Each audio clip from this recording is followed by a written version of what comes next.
오늘 하루의 정치 뉴스 알아보고 분석해보는 뉴스 인앤아웃 순서인데요. 오늘도 이고은 시사평론가 그리고 YTN의 김영민 아나운서 두 분 나와 계십니다. 어서 오십시오. 안녕하세요. 예. 네, 오늘 두 분은 혹시 무슨 청취율 조사 뭐 전화 받아보신 적 없어요? 저는 항상 받아달라고 말만 하고 제가 받아본 적은 없습니다. 어떠세요? 받아본다면 제가 항상 이 정면 승부라는 워딩을 꼭 해야 되지 않을까 이런 생각을 하고 있습니다. 다시 필요가 없는데 4월 17일까지 우리 청취자 여러분들 지역번호 02로 걸려온 전화 받아주시면 그래서 이제 물어볼 거 아닙니까? 그럼 94.5 YTN 라디오의 신율의 뉴스 정면 승부 이거 듣고 있다. 이렇게 말씀해 주시면 제가 정말 또 힘이 날 것 같습니다. 그래서 두 분께 그냥 여쭤봤어요. 그리고 또 청취율 조사 기간 동안 문자 보내주신 분들 중에 추첨을 해서 저희 YTN 라디오에서 커피 쿠폰을 드리고 있거든요. 아니 나만 모르고 있었네. 아직 안 받아보셨구나. 그게 참 좋거든요. 그렇군요. 꼭 문자로 알겠습니다. 신율의 뉴스 정면 승부 잘 듣고 있다고 샵 0945번으로 문자 많이 보내주시면 알겠습니다. 커피 쿠폰 드리도록 하겠습니다. 커피 쿠폰. 제가 보내면 물론 안 되겠죠? 안 주실걸요? PD님이 번호를 알고 계셔서. 자, 그러면 오늘 어떤 얘기부터 해볼까요? 네, 오늘 단연 눈에 띄는 뉴스였죠. 양곡관리법 개정안 윤 대통령이 거부권 행사를 했습니다. 이 양곡관리법 개정안은 쌀이 수요 대비 초과 생산량 3에서 5%이거나 쌀값이 전년 대비 5에서 8% 하락했을 때 정부가 초과 생산량을 전량 매입하는 걸 골자로 하는 법안인데요. 윤 대통령이 거부권 행사했습니다. 이 소식 먼저 살펴보죠. 네, 지난달 23일이죠. 양곡법 개정안이 이 야당인 더불어민주당의 주도로 국회 본회의에서 통과가 됐었습니다. 그런데 이 12일 만인 오늘 윤석열 대통령이 이 초과 생산된 쌀을 정부가 의무 매입하도록 하는 이 양곡관리법 개정안에 대해서 법률안 거부권을 행사를 했습니다. 이 법률안 거부권 행사라는 것이 대통령의 고유 권한이잖아요. 이게 윤 대통령 취임 이후에는 처음 있는 일이고 또 2016년에 이 박근혜 정부 시절 박근혜 대통령이 이 행사한 이후에 7년 만입니다. 문재인 대통령은 행사를 한 적이 없다고 합니다. 윤 대통령은 이 국무회의 모두 발언에서요 이렇게 말했습니다. 이 양곡법 개정안이 농업 생산성을 높이고 농가 소득을 높이려는 이 농정 목표에도 반하고 또 농업인과 농촌 발전에도 전혀 도움이 되지 않는 전형적인 포퓰리즘 법안이다 이렇게 직격을 하면서 시장의 쌀 소비량과 관계없이 남는 쌀을 정부가 막대한 혈세를 들여서 모두 사들여야 한다는 이 남는 쌀 강제 매수법이다 이렇게 비판을 했습니다. 뭐 결국 시장주의에 어긋난다 이런 얘기를 한 것일 텐데요. 그런데 이제 윤 대통령이 이렇게 부정적 입장을 보인 것이 이번이 처음은 아닙니다. 여러 차례 이 입장을 피력을 해왔었는데 우선 작년 10월에 이 양곡법이 그 국회 상임위원회를 통과했을 당시만 해도 이 당시 그 도어 스태핑을 했었잖아요. 그때 농민들한테 별로 도움이 안 된다 이렇게 반대 입장을 표시를 했었고 또 지난 1월에도 그 농림부 업무보고 모두 발언에서도 무제한 수매는 결코 우리 농업에 바람직하지 않다 이렇게 말했습니다. 하지만 이제 개정안이 국회를 통과한 이후에는 의견 수렴을 강조하면서 좀 이 거부권 여부에 대해서는 좀 신중한 입장을 견지를 해왔는데 그렇지만 이제 오늘 결국에는 거부권을 행사하기로 한 겁니다. 네, 윤 대통령의 첫 거부권 행사한 법안이 또 공교롭게도 이재명 대표의 1호 민생 법안이어서 또 많은 분들이 이 부분에 집중을 하고 있는 것 같습니다. 어떤 의미가 있다고 보세요? 일단은 민주당의 입장에서 볼 때에는 국민과 농민을 위한 민생 법안이다. 이런 입장이거든요. 물론 일리가 있습니다. 그런데 2030년부터 1조 원 이상이 들어가게 된다라는 예상이 되고 있죠.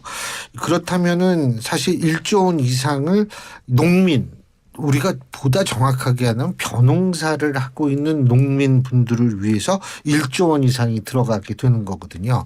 그러니까 농민도 여러 분들이 있잖아요. 축산농가도 있고 화훼농가도 있고 그리고 벼농사를 하지 않는 다른 작물을 재배하는 농민들도 있죠.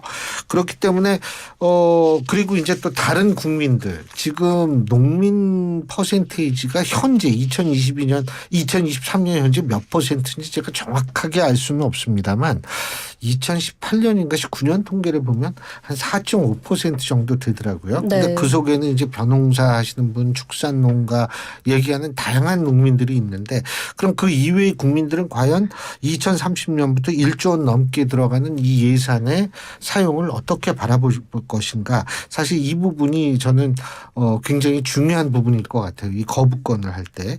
두 번째로 제가 볼 때에는 뭐냐면 과연 이렇게 그 남는 쌀은 전량 이 정부가 수매를 하는 것이 시장 경제 원리에 적합한 것인가라는 측면도 한 번쯤 생각을 해봐야 된다는 거죠.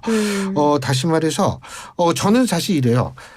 벼농사 이게 너무 안 된다. 그래서 이 벼농사 말고 다른 재배 작물로 농사를 짓겠다 하시는 농민들이 있으면 이 농민분들을 전폭적으로 지원해 주는 거는 저는 굉장히 좋은 일이라고 생각합니다. 네. 그런데 이게 이 남는 쌀을 자꾸 수매해 줘가지고 벼농사를만이 계속 짓게 된다면 이거는 사실 자본주의의 핵심이라고 얘기할 수 있는 시장 경제 원리, 특히 수요와 공급 이런 측면이 왜곡될 가능성을 배제할 수 없기 때문에 우리나라는 헌법상의 자본주의를 한다라고 돼 있는데 헌법 수호를 선서를 한 대통령의 입장에서 과연 이러한 것을 또 침묵하면 또 다른 어떤 그 문제도 발생할 소지가 있다.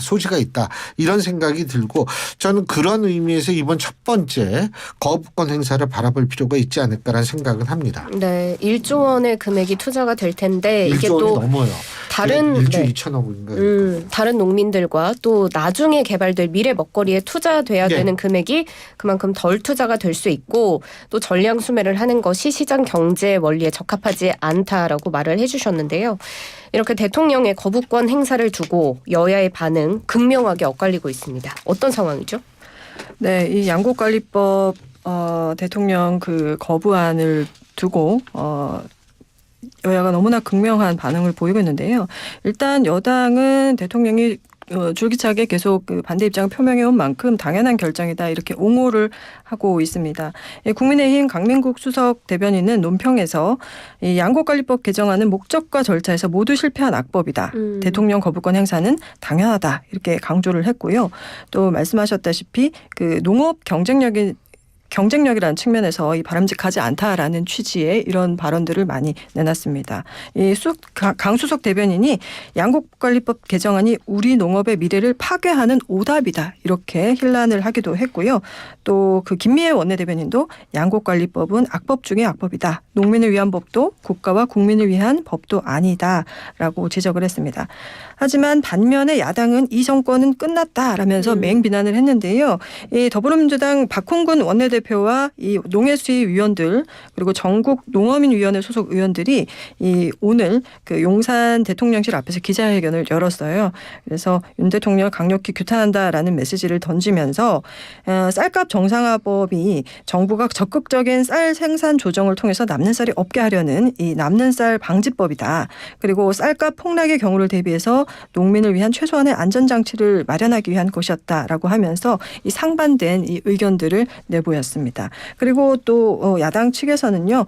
특히 정황근 농림부 장관이 쌀 생산 조정의 효과를 축소해서 여당 의원조차도 의구심을 표명한 이 농촌경제연구원의 분석이 잘못됐다는 걸 알면서도 윤 대통령의 왜곡 보고를 했고 또 거부권 행사를 건의했다라면서 이 정 장관이 농민을 배신했고 그래서 이 일에 책임을 지고 사퇴해야 한다라고 촉구하면서 정 장관을 공격하기도 했습니다. 네, 정황근 농림축산식품부 장관도 이 양곡관리법 개정안에 공개적으로 반대한 인물 중에 한 명이기도 하죠. 민주당은 양곡관리법 개정안 공포를 촉구하면서 오늘 농민들과 삭발투쟁에 나서기도 했는데요. 농해수위 소속의 신정훈, 이원택 의원이 농민 4명과 함께 삭발식을 진행했습니다. 그런데 민주당의 이런 삭발식을 국민의힘에서는 좋게 보지 않는 것 같아요. 주호영 원내대표가 참으로 어처구니 없고 부끄럽기까지 하다 이렇게 비판을 했는데 오늘 여야의 모습 어떻게 보셨어요? 근데 민주당이 너무나 많은 장관들을 탄핵하고 그만둬야 된다고 얘기를 하기 때문에 셀 수가 없어요. 지금 이상민 장관은 탄핵 중이죠. 그다음에 박진 장관 한일 정상회담 끝난 다음에 또 탄핵 얘기 나왔죠. 네. 그다음에 이제 한덕수 총리 탄핵 얘기도 또 어젠가 나왔었죠. 자, 이제는 정황근. 그리고 한동훈 장관은 하도 많이 그만두라고 얘기가 나와가지고 너무 많이 나와서 잊어먹었는데 이렇게 좀 얘기를 하는 게 국민들 눈에 어떻게 비춰지는지 잘 모르겠습니다만, 근데 이 삭발 문제는 사실 굉장히 효율적인 추징 수단이거든요. 시각적으로.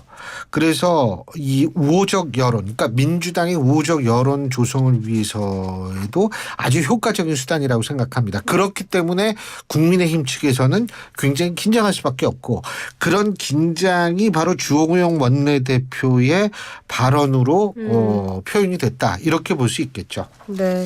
그래서 지금 대통령이 거부권을 행사한 양곡관리법에 대해서 민주당은 다시 본회의에 상정을 해서 다시 표결하자는 의지를 보이고 있습니다. 어떤 입장이죠? 민주당 어떤 네네. 입장이죠? 민주당은 일단 재의결을 추진했다, 이런 분위기입니다. 네. 법 절차에 따라서 재투표에 들어가는 것이 자연스럽지 않겠냐. 그리고 국회의장과 협의를 해서 다시 표결에 붙이는 방안을 검토하겠다라는 그런 기류가 현재는 좀 있는 상황인데요. 이 재의결을 하게 되면 이 해당 법안이 그 법률로 확정되고 정부도 이를 받아들여야 하게 되어 있기는 합니다. 근데 문제는 이 재적의원 중에서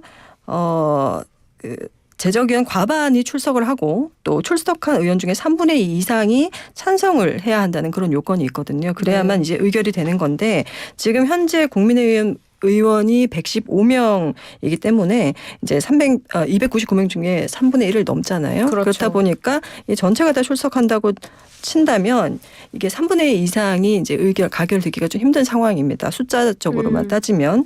이제 그럼에도 불구하고 민주당이 재의결을 추진을 하겠다, 이렇게 검토하고 있는 것은 이게 부결이 되더라도 이 내년 총선을 앞두고 여론전에서는 뭐 크게 손해 볼 것이 없지 않겠느냐, 이러한 좀 상황이 좀 있는 것 같고요. 또 이 지난 법률안 거부권이 재의결됐던 사례를 찾아보면 이 재의결됐던 사례가 없습니다. 그렇기 때문에 이것을 알고서도 추진을 하게 된다면 이것이 가져올 어떤 정치적 실익, 이런 것들을 이제 노리고서 추진하고 있는 것이 아닌가, 이렇게 볼 수 있을 것 같습니다. 민주당이 그럼에도 불구하고 재의결을 추진하는 건 내년 총선을 앞두고 여론전에서 손해볼 게 없다라는 해석인데, 앵커께서는 민주당이 왜 다시금 재의결을 추진하는 거라고 보세요? 저는 민주당이 지금 판단을 그나마 잘했다고 생각하는 게 뭐냐면 이런 얘기도 있었거든요. 이 거부권 행사하면 양곡관리법 개정안 그 조금 내용을 바꿔가지고 다시 이 법안으로 본회의에 올리겠다, 이랬었는데 그러지 않은 거는 전 아주 현명한 선택이었다고 봐요. 왜 그러냐면 이 고집으로 국정을 정책을 만든다, 이런 비난일 수도 있거든요. 그렇게 되면. 그러니까 재의결한다, 이거는 좋아요. 근데 재의결이 지금 자꾸 기자님이라고 그러네요. 이고은 평론가님이 말씀하신 대로 이게 구조적으로 되기가 굉장히 힘들죠. 그렇죠. 그럼에도 불구하고 뭐냐면 본인들은 끝까지 노력했다라는 것을 일단은 보여주는 것. 그래서 끝까지 노력했다라는 것을 보여줌으로써 이 벼농사를 하시는 농민분들에게 상당히 자신들이 어느 정도 노력했는가를 보여준 거 아니겠어요? 그런 것. 그리고 또 한 가지는 뭐냐면 거부권을 행사한 윤 대통령을 조금 더 공격할 수 있는 분위기와 환경을 만들겠다, 이런 거 아니겠어요? 그런데 어쨌든 이건 국회법 절차에 따라 가지고 하는 거니까 이걸 가지고 뭐라고 얘기하기는 할 수는 없겠죠. 네. 예. 법안이 폐기 수순을 밟을 것이라는 해석이 지배적이긴 하지만 아직 절차적으로 더 해볼 수 있는 부분이 남아있기 때문에 지켜보도록 하겠습니다. 그리고 더불어민주당은 지금 후쿠시마 오염수 방출 문제에 대해서 항의하기 위해서 후쿠시마 방문을 추진하고 있는데, 국민의힘이 또 여기에 대해서 굉장히 비판하고 있어요. 어떤 내용이죠? 네, 국민의힘은 더불어민주당 의원들이 이제 가짜 뉴스로 선동하고 있다.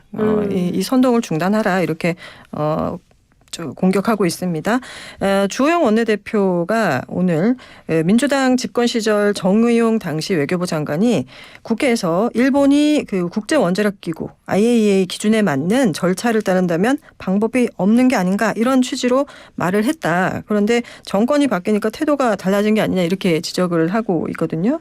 그리고 또 이철규 사무총장은 이 민주당이 하다 일본에 후쿠시마 방문을 하겠다고 나섰다. 수차례 대통령실이 나서서 후쿠시마산 수산물이 국내에 들어올 일이 없다고 밝혔는데도 민주당이 근거 없는 이 일본 언론 보도를 기정사실화하면서 정부를 공격하고 있다. 이렇게 말을 냈습니다. 그리고 민주당에서 또 후쿠시마 오염수 방출과 관련해서 뭐 국정조사를 요구하는 그런 움직임도 있는데 여기에 대해서 윤상현 의원은 정상회담을 갖고 국정조사를 한 적이 없다. 국정조사를 하면 결국 정치적 공방으로 갈 것이다. 이렇게 지적을 하고 있습니다. 네, 지금 국민의힘에서는 민주당이 이렇게 하는 게 오히려 일본의 의도에 말려드는 것이다. 이런 비판이 있는데 좀 더 눈에 띄는 비판은 민주당이 이렇게까지 반발하는 건 이재명 대표 방탄을 위해서다. 또 이런 비판이 있거든요. 이거는 어떻게 보세요? 그 민주당이 자주 올리는 건 이제 장관 탄핵, 장관 사퇴고 국민의힘이 자주 올리는 건 전부 방탄이에요. 예? 그러네요. 그런데 저는 사실 이것이 방탄용이다 꼭 이렇게 생각하지는 솔직히 않습니다. 네. 이제 첫째로 이 지금 가짜 뉴스라고 저도 생각하는데 이 가짜 뉴스의 소스는 민주당이 아니에요. 일본 언론이죠. 교도통신이죠. 이게 뭐 일본 언론이고 그리고 일본은 이게 원래 그 우리 청취자 여러분들께서도 아시는 분은 아시겠지만 이 외교 이런 문제에 있어서 아주 그 역할 분담이 잘 되거든요. 그렇기 때문에 이게 뭐 한쪽에서 일리 치고 전리 치고 이런 상황일 수도 있는데 개인적으로는 참 우리가 거기에 대해서 너무 과도하게 반응하는 것은 좀 그렇다라고 생각은 하지만 민주당이 그럼 왜 이러냐 이게 방탄용이라고 제가 생각하지 않는다고 말씀드렸는데 그건 뭐냐면 이 후쿠시마 관련 모든 사안들은 우리 국민의 입장에서 볼 때 우리의 이 개인의 건강에 관한 이익에 관한 문제와 직결된 문제거든요. 네. 사실은 가장 폭발성이 있는 이슈는 이런 문제들입니다. 그러니까 민주당의 입장에서 볼 때에는 전국 운영의 주도권을 확보하기 위해서라도 이게 했는데 이거 확실하게 해야겠다라고 나올 수밖에 없죠. 정당의 입장에서 볼 때는. 그렇기 때문에 이제 그런 측면에서 전 바라보지 이게 뭐 방탄용이다. 그러니까 좀 자주 얘기하는 거 이제 그만 얘기했으면 좋겠어요. 국민의힘은 방탄 얘기 그만하고 민주당은 제발 장관 뭐 탄핵 사퇴 이런 얘기 좀 서로 그만했으면 좋겠어요. 네, 알겠습니다. 지금 후쿠시마 방문을 추진 중인 민주당 입장도 살펴볼게요. 어떻게 말하고 있나요? 네, 더불어민주당은 후쿠시마 오염수 방출 저지 대응단 을 꾸려서 이 일본 대사관을 항의 방문하고 또 일본 후쿠시마 현지 방문을 하는 등 이렇게 여론전에 적극 나설 계획이고요. 또 이 위성권 원내 정책 수석 부대표 이야기를 들어보면 일본이 오염수를 방출하면 빠르면 7개월 늦어도 2년 후에는 제주 해역에 유입돼서 우리 해양 생태계와 수산업에 막대한 피해를 준다 이렇게 지적을 하면서 이 국민의힘이 이러한 이제 국민들의 우려를 괴담으로 폄하한다라고 비판을 했습니다. 근데 이제 이게 중요한 건 이게 이제 괴담이냐 아니냐 이 팩트 체크가 굉장히 중요한 부분인 것 같은데요. 그러니까 사실 이명박 대통령, 이명박 정부 시절에 그 미국산 소고기 수입 문제가 괴담이다 아니다 이런 네. 문제로 막 국민들이 양분되고 이런 일들이 있지 않았었습니까? 그래서 그때의 기억들을 다시 상기시켜서 민주당도 이것을 다시 가지고 오고 또 그것에 대한 공포를 가지고 또 국민의힘도 굉장히 세게 방어를 하고 있는 게 아닌가 이런 생각도 듭니다. 네, 지금 일본 한일 의원연맹 측에서는 민주당 의원들 만나고 싶은 생각이 없다. 그리고 안 왔으면 좋겠다라고까지 얘기를 했다고 외교 소식통이 전하고 있는데요. 민주당이 후쿠시마를 방문했을 때 어떤 충분한 성과를 거둘 수 있을까요? 아니면 오히려 더 악화될까요? 저는 뭐 민주당 의원들이 일본한테 물어볼 것들은 충분히 있다고는 생각을 합니다. 네. 저도 이 과학자가 아니잖아요. 전 사회과학을 전공한 사람이라서 저도 이제 듣고 본 얘기인데 이게 어떻게 되냐면 방류를 하기 전에 첫째로 뭐를 하냐면 쉽게 얘기하면 정수 비슷한 걸 한대요. 그래가지고 이제 그 뭐라 그러죠? 방사능 물질들 네. 이걸 다 걸러내는데 이걸 몇 번을 해야 된대요. 한 번만 정수를 하는 건 아니고 몇 번 정수를 한 다음에 그러면 2개가 남는답니다. 탄소하고 삼중수소 2개가 남는다 그러거든요. 과학 시간이에요. 네, 탄소하고 삼중수소 2개가 남는데 그럼 이 남는 건 어떻게 하느냐? 이거는 이제 물에 희석을 한다는 거예요. 네. 근데 지금 그 후쿠시마 오염수가 양이 엄청나잖아요. 그렇기 때문에 이 소위 말해서 오염수 다음 단계 정수를 한 것을 처리수라고 그러더라고요. 그리고 처리수를 다시 이제 물로 희석을 하는 과정이 있는데 이거를 30년 동안 하겠다는 거예요. 조금씩. 예? 네. 그러니까 400리터인가 하여간 뭐 그런 식으로 해가지고 이걸 나눠가지고 이제 한다는 건데 제가 이 말씀을 왜 드리냐면 첫째 그리고 참 이거를 컨트롤해야 될 거 아니에요. 누군가. 그렇죠. 11개국으로 구성된 IAEA 그 사찰단이 일본에서 이제 이것을 매번 이 측정을 한다는 거예요. 근데 이 11개국 중에는 제가 알기로는 우리나라 이 전문가도 포함이 되고 있는 걸로 알고 있습니다. 근데 그건 좀 더 확인을 해봐야 되지만 어쨌든 이런 식으로 11개국으로 구성된 IAEA 사찰단이 이걸 한다고 그러는데 당연히 우리는 얘기할 권리가 있죠. 무슨 권리가 있냐면 이 어떤 정수 절차가 어떻게 되고 몇 번을 하면 얼만큼 걸러지고 이걸 희석을 하면 어떻게 되는지 이런 거를 가서 물어볼 수는 있다라고 생각을 합니다. 네. 예? 그런데 이제 일본의 입장에서 볼 때는 뭐냐면 우리나라한테 설명해야죠. 이게 그 왜 해류를 쫓아가 보면 그걸 또 제가 좀 봤는데 이게 이제 중국 상해 쪽에 일단 첫 번째 영향을 주고 그다음에 뭐 대만, 필리핀, 호주, 캐나다, 미국 이렇게 돌아가지고 죄송합니다. 하와이, 알래스카도 들어갑니다. 이렇게 돌아서 이제 우리나라로 오는 거거든요. 그러니까 4, 5년 걸린다는 게 국회 입법조사처의 연구 결과인데 그러면은 거기에 걸려있는 모든 나라들이 엄청 많아요. 사실 제가 지금 큰 나라들만 얘기해서 그렇지 이 작은 나라들도 엄청 많거든요. 그러니까 이게 한 나라한테 설명을 하면 다른 나라가 계속 올 거기 때문에 아예 IAEA한테 저걸 한다 그러는데 하지만 권리가 있죠. 우리도. 그렇기 때문에 제가 볼 때 가서 이런 것들을 알아보는 것은 전 중요하다고는 보는데 일본 측의 협조가 없으면 이게 안 되는 거 아니에요. 네. 그 협조가 없는데도 간다. 그러면은 그때는 이제 또 정치적 제스처가 아니냐라는 소리가 나올 수는 있지만 뭐 알아본다라는 거야 뭐 그걸 가지고 뭐라 그러겠어요. 근데 이제 그게 가능하냐 가능하지 않은가 하는 문제는 분명히 있는 거죠. 네, 지금 뭐 일본 측과의 면담은 조율 중이라고는 하는데 네. 일본은 원치 않는다는 이야기들이 흘러나오고 있어서 이 소식 살펴봤습니다. 다음으로 넘어가 볼게요. 하영재 의원의 그 정치자금법 위반 등의 혐의를 받고 있는데 체포동의안도 지금 통과가 됐지만 구속영장이 기각이 됐어요. 이 소식 살펴볼게요. 네, 이 검찰이 정치자금법 위반 등의 혐의로 구속영장을 청구했던 이 국민의힘 하영재 의원 그리고 지난달 30일에 체포동의안도 통과가 됐는데 이렇게 해서 구속을 거의 눈앞에 두고 있는 것 같았습니다. 그런데 지난 3일에 이 하 의원에 대한 구속 전 피의자 신문을 열고 검찰의 구속영장 청구를 이 법원이 기각을 했습니다. 영장 전담 판사는 이 죄질이 매우 중하다라고 하면서도 피의자가 그동안 범행을 부인하다가 법원에 출석해서는 대부분의 범행을 자백하고 있다. 또 검사가 혐의 입증에 필요한 증거를 상당 부분 수집하고 또 확보한 점에 비춰서 도주와 증거인멸의 우려가 없다. 이렇게 기각 사유를 밝혔는데요. 이 검찰은 이 영장이 기각된 것을 뭐 예기치 못했기 때문에 굉장히 놀란 모습입니다. 그런 상황입니다. 네, 검찰도 굉장히 의외라는 반응인데 앵커께서는 구속영장 기각 어떻게 보셨어요? 전 되게 안타까워요. 보면 본인이 특권 딱 포기하고 영장 실질심사 딱 당당하게 가서 거기에서 인정할 거 인정하고 그러니까 법원도 그러니까 뭐 다 인정하는데 뭐 굳이 구속할 필요 있는 이런 결론이 나오면 이게 좋은 선례가 될 수 있는 거거든요. 그런데 이걸 끝까지 특권을 포기하지 않고 이건 개인적인 얘기입니다만 불체포 특권은 없어야 된다고 생각하거든요. 근데 그걸 끝까지 특권을 이제 가지고서 막 그 얘기를 하다가 결국 가서 이렇게 구속 영장이 기각이 됐으니 뭐 본인한테는 어떤지 모르지만 보는 사람한테는 그럴 거면 진짜 아예 특권 포기하고 가지 이런 얘기가 나올 수 있잖아요. 네. 저는 좀 그런 면에서 상당히 좀 아쉽게 생각합니다. 네, 하영재 의원 국민의힘 의원들에게 문자를 돌리기도 하는 등 다양한 노력을 또 했었는데 다 의원들 그 문자 다 돌려요. 자기 걸리면. 네. 네, 그런 상황이었고요. 마지막으로 이상민 장관 탄핵안에 대해서 짧게 살펴보겠습니다.